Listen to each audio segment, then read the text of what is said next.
Reserve bank यानी RBI ने लगभग 6 महीने बाद बजाज फाइनेंस पर लगाए गए डिजिटल लेंडिंग प्रतिबंधों को हटा लिया है।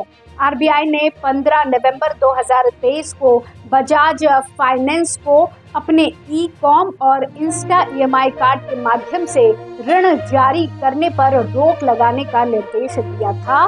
लेकिन क्या आप जानते हैं कि बजाज फाइनेंस ने आरबीआई के कौन से दिशा निर्देशों का उल्लंघन किया है? डिजिटल लेंडिंग में पारदर्शिता और प्रकटीकरण की कमी के क्या निहितार्थ है और क्या आरबीआई का कदम अन्य डिजिटल उधारदाताओं को चेतावनी देगा? आइए इन सवालों का जवाब ढूंढते हैं। नमस्कार, आप देख रहे हैं। आरबीआई ने एक महत्वपूर्ण तथ्य विवरण में शुल्क और वसूली प्रथाओं जैसी शर्तों की पारदर्शिता और प्रकटीकरण की कमी के कारण प्रतिबंध लगाए थे, जो डिजिटल ऋणों के लिए एक महत्वपूर्ण आवश्यकता है। ईएमआई कार्ड ग्राहकों को अतिरिक्त लागत के बिना उपभोक्ता वस्तुओं और इलेक्ट्रॉनिक्स की खरीद के लिए लचीली पुनर्भुगतान अवधि के साथ खरीदारी करने की अनुमति देता है। इसी तरह ई-कॉम उत्पाद ऋण के माध्यम से अमेज़न और फ्लिपकार्ट जैसे प्लेटफॉर्म पर ऑनलाइन खरीद को सक्षम बनाता है। बजाज फाइनेंस ने शेयर बाजारों को सूचित किया कि आरबीआई ने कंपनी द्वारा की गई सुधारात्मक कार्रवाइयों के आधार पर प्रतिबंधों को तत्काल प्रभाव से हटा लिया है। कंपनी 2 खंडों में ऋणों की स्वीकृति और वितरण फिर से शुरू करेगी। आरबीआई के प्रतिबंधों ने निवेशकों को सतर्क कर दिया था, क्योंकि 2020 में एचडीएफसी बैंक पर लगाए गए प्रतिबंध 1 साल से अधिक समय तक चले थे।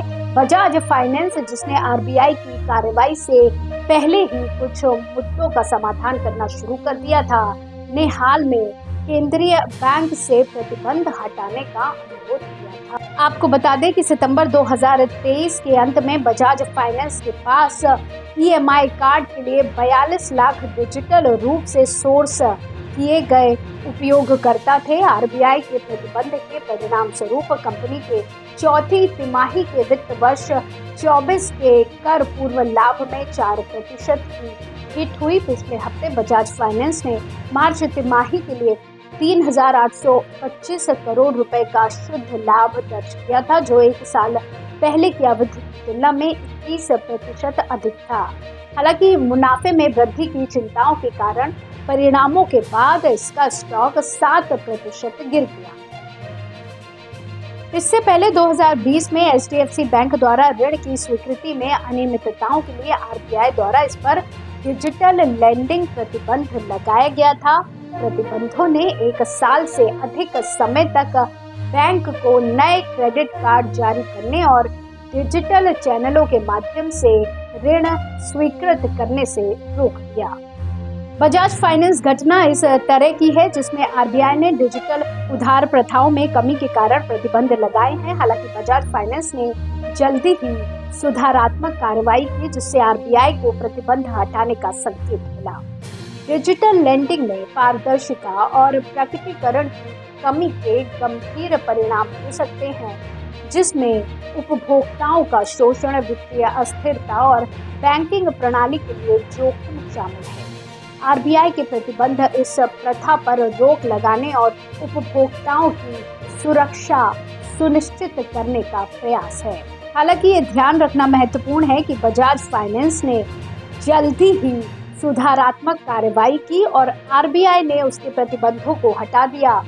ये इंगित करता है कि आरबीआई डिजिटल लेंडिंग कंपनियों को अनुपालन में आने का अवसर देने को तैयार है, अगर वे सुधारात्मक कार्रवाई करती है।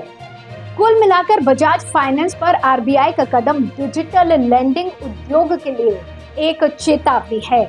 आरबीआई पारदर्शिता, अनुपालन और उपभोक्ता संरक्षण सुनिश्चित करने के लिए प्रतिबद्ध है। डिजिटल लेंडिंग कंपनियों को अपने संचालन को बेहतर ढंग से विनियमित करने की आवश्यकता है, यदि वे इस तेजी से बढ़ते उद्योग में प्रतिस्पर्धी बने रहना चाहते हैं। इसी तरह की और खबरों के लिए आप जुड़े रहिए एयर न्यूज़ के साथ। धन्यवाद।